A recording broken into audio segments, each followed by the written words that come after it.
Hey, it's Brian Stevens, and I just got back from a gigantic conference called LeadsCon, and I was really reflecting upon all the different strategies, techniques, tactics, if you will, from the art and the science of winning campaigns and how we utilize all that information. And mind you, it doesn't really matter.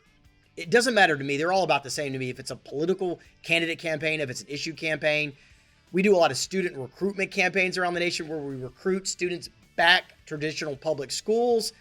And it's all the same. It's all about connecting people with a powerful message and getting them to do what you hope they'll do. And I'm going to do a deep dive and maybe bore some of you into the ways that we actually utilize this to win, literally in the last 10 years, hundreds of campaigns in multiple states. So let's get into it. We really spend a lot of time doing the opposite things as most communications or marketing public strategy companies do. Most of them spend a lot of time in the art, in the creative, in the really pretty messaging and the super awesome, like colorful logos, and all that stuff's important. It really is important. But the issue is the art of a campaign will overwhelm you. Everyone wants to spend their time playing with the art. They always want to spend time working on the messaging and the creative and the design work. And I remember this was, this is probably 15 years ago. We were doing some mail for a particular issue campaign. And in that campaign, we were trying to talk to parents about a particular subject. I don't even remember what the subject was. Do you? I don't remember, Jackson. Do you? Jackson doesn't remember either, but they did a mail piece for us. And man, it was beautiful. It was like the prettiest mail piece you've ever seen. And it had these awesome like sunset in the background to try to represent, a beautiful end of a day or something. I don't really know, but it was really pretty. The only thing I didn't know was, what was it trying to convey to me? What was the message that the user would need to take away from that? And so I got the design in the room and I said, I've lost the message in this. I've lost the ability to connect with the target audience. And the designer got really upset with me, really upset. And the designer was basically, but it's so pretty and I worked so long on the sunset that how can you not like it? And I go, look, it's really pretty, but it's not a painting, right? I don't want people to interpret it a million different ways. I need them to interpret one clear, concise, precise message. And it doesn't do that. And the designers love to design, and people that love to, in campaigns and marketing, they really get attached to the way they like to do things. And they forget often about the targets and what the people want. And I had a really in-depth conversation this morning with some of the team members. And it was like, it doesn't matter what I want. It doesn't matter what you want. It matters what your intended targets want. And so we'll have a lot of debates and fights and arguments, healthy fights with our clients, because they'll say, I love billboards. I was talking with a school district a few months ago, and they had billboards all over. And I go, well, what do you think of billboards, Brian? I said, well, it depends. What are you trying to get done with the billboard? Because that's the science. The art is the billboard and the message and the words on the billboard. That's all awesome. But the science will tell you that billboards are good for a couple things and not good for other things. And you need to really understand the difference. But most people, they're driving to work, let's say a political candidate or a school system, it doesn't matter. And they see the billboard and they go, awesome, I got a billboard. That makes me feel good. And then I'll say to you, I don't care how you feel. I mean, I'd like you to feel good.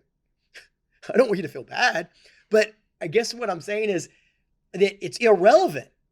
The question is does it reach your intended audience? And often the case is it doesn't. It doesn't. And I know I've gone through this and I'm probably hammering the point a little too long right now, but I need you to disconnect from what you like, and I need you to really research what your target's like. So we spend a lot of time like educating ourselves. So I just got back from LeadsCon 2022. I go to this conference once every few years, and notice this is not a political conference. It's not a school conference. I'm actually speaking at San Diego coming up at a school conference. I'm really excited about that.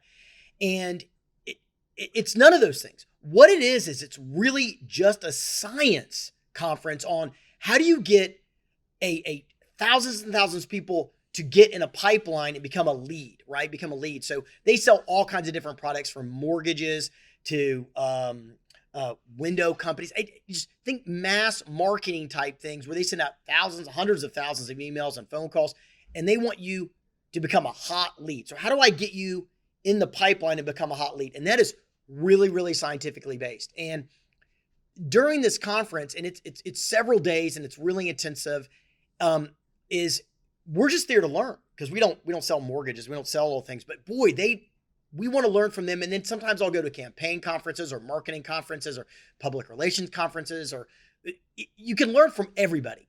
And in this particular conference, I learned some really valuable tips that we're going to utilize in our future campaigns. And I'm going to give you one tip right now is there were years where sending mail to your targets was awesome. Mail was great. And we spend a lot of time we send tens of hundreds of thousands of pieces of mail a year. And then all of a sudden mail was flooded. Everyone was sending mail. So that means you just get all these stack of mail and you just toss it. You wouldn't even pay attention to it. So then you start doing like emails and then digital ads, and then no one was doing mail. So we went back to mail, and it was very effective. And it's still pretty effective right now because people are getting less mail. And so as long as people are getting less of something, it's awesome. And so mail's pretty cool. And so now we're doing a lot of e-blast and text messages and things like that. And I'm sure that you guys are doing a lot of that too. And it's a way it's so hard to reach people.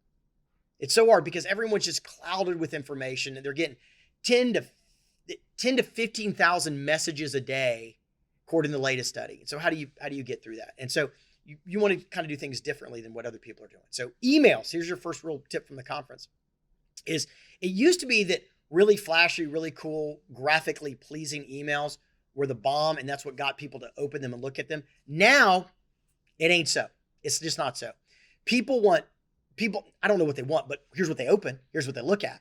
They look at emails that are more just text heavy, and it seems like it's from a person, because now when they see those fancy emails, they know that they're being sold. And if you want to, you know how resistant somebody is, like think about when you go into a car dealership, you start to get a little defensive. You start to get, you're getting ready to get sold. So you got to get ready for battle, right? And you want to kind of catch people when you're trying to get them to do something like enroll their student in a new school district, your school district. If you want them to vote for a particular issue or a bond for something, you don't want them to start being defensive at the outro. So you got to kind of do different strategies. So we spend a lot of time on the science. And so if you're hiring a company, if you're working to try to run a campaign of any sort, my first, maybe the third thing, I don't know what number we're on. I got so much information here.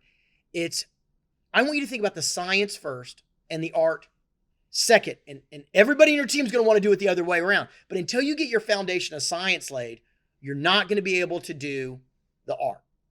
All right, so I've been talking about the science of campaigns, and I want to keep on that. I want to still keep giving you tips from our most recent conference. And some of these are validators of what we already know and probably what you know, and some of it's new. But the first big session, and I always like to try to get 2 or 3 takeaways from these conferences, not 25 because it gets overwhelming.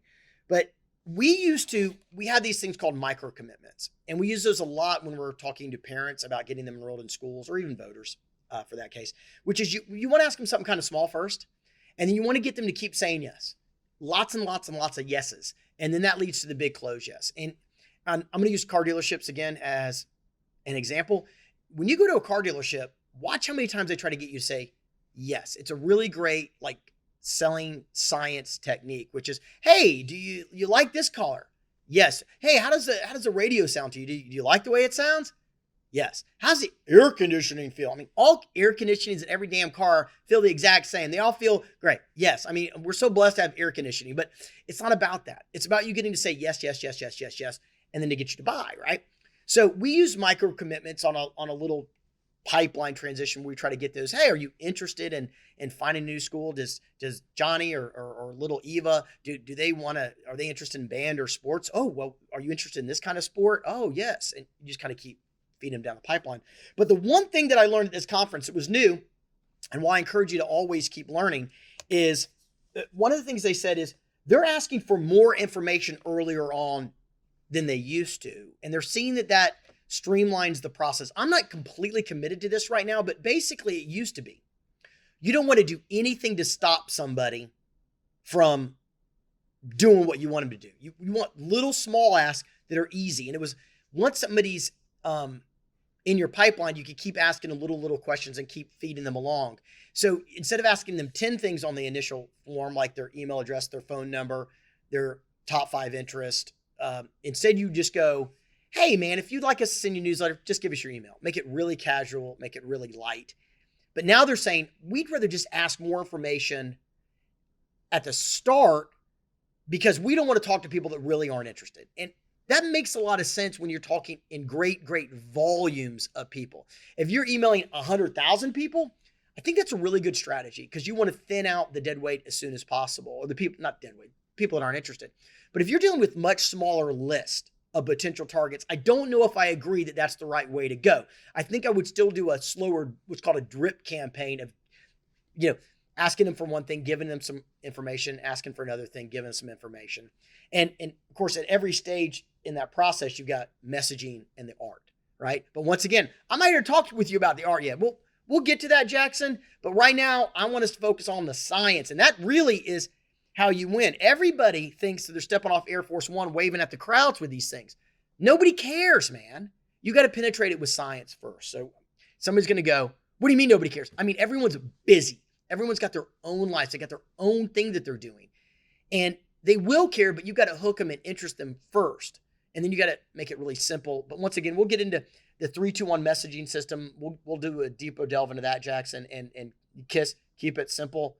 The Army says stupid. Some people say keep it simple, sexy, KISS, whatever you want. Whatever I say, keep it simple, stupid, because I feel stupid all the time. But that's the one science of make a bigger ask on the front end than further in a drip campaign. Right? Hey, so I've been rambling for several minutes, and Jackson says I need to do an outro. He said outro. I didn't know what an outro was, but apparently that's like a transition ending in case we're going to do multiple parts. So, look, if he's putting me in right now, know this, there's going to be another part coming up, but I don't know what number because I don't know how many cuts he's going to do. All right, so watch the next one. It'll be coming out soon. Thanks.